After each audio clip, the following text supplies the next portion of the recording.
பாரம்பரிய வேர்களிலிருந்து புதுமையிற்கு உச்சிக்கு கொண்டு போன பயணத்தை பற்றி பிரதிபலிக்க வருகிறார்கள். நிலை 1A பிரிவிலிருந்து மாணவர்கள். ஆசிரியர் சுபிப்ரியா.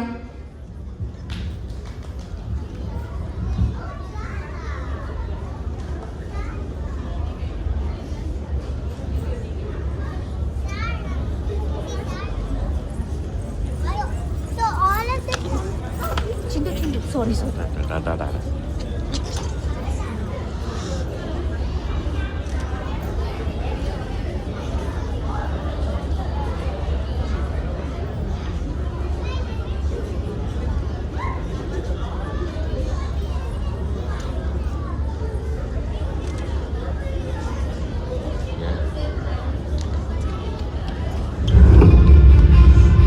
அனைவருக்கும் வணக்கம்.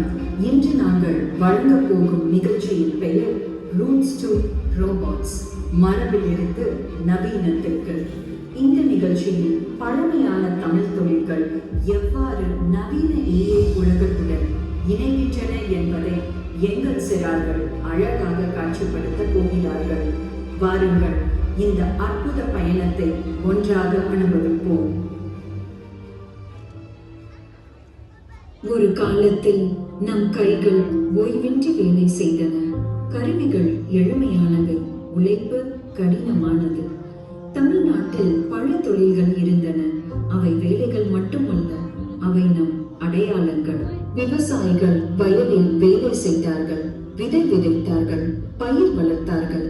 மழை, வெயில், காற்றை நம்பி அவர்கள் உழைத்தார்கள். விவசாயிகளின் உழைப்பால் நாம் ஆரோக்கியமான உணவை சாப்பிட்டோம். நெசவாளர் நூலை கொண்டு துணி செய்தார். பட்டு, பருத்தி போன்ற துணிகள் அவர்களால் தயாரிக்கப்பட்டன. நம் பாரம்பரிய உடைகள் நெசவாளர்களால் பாதுகாக்கப்பட்டன. மீனவர்கள் அதிகாலையில் எழுந்து கடல், ஆறு, ஏரிகளில் மீன் பிடிக்க செல்வார்கள். காற்று, வானிலை மாற்றங்களை அனுபவத்தால் அறிந்து பாதுகாப்பாக வேலை செய்வார்கள்.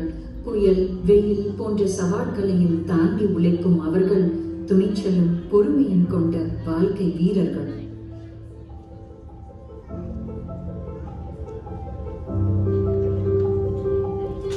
பின்னர் வந்தது ஒரு புதிய தொழில்நுட்பம், ஆர்டிபிஷியல் இன்டெலிஜென்ஸ்.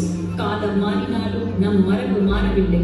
இப்பொழுது AI உதவியுடன் விவசாயிகள் எப்பொழுது விதை விதைக்க வேண்டும், எவ்வளவு தண்ணீர் வேண்டும், எந்த உரம் போட வேண்டும் என்று தெரிந்து கொண்டார்கள். முன்பு நெசவாளர்கள் கைகளால் மட்டும் துணி நெய்தார்கள். இப்போது புதிய இயந்திரங்கள் வடிவமைப்பில் உதவுகின்றன. நிறம், வடிவம், அளவு முன்கூட்டியே தெரிகிறது. முன்பு மீனவர்கள் கடல் நிலை தெரியாமல் மீன் பிடிக்க சென்றார்கள். இப்போது AI மூலம் வானிலை தகவல், அலைநிலை, நீர் இருக்கும் இடம் முன்கூட்டியே தெரிகிறது. இதனால் பாதுகாப்பும் அதிகரிக்கிறது, உழைப்பும் பயனாகிறது. AI நம்மை மாற்றவில்லை, அது நமக்கு உதவியது. விவசாயிகள், நெசவாளர், மீனவர், அவர்கள் மரபு மாறவில்லை, அவர்களின் வேலை மேலும் வெளிவருகிறது. மரபும் நவீனமும் சேர்ந்தால் எதிர்காலம் சிறப்பாகும்.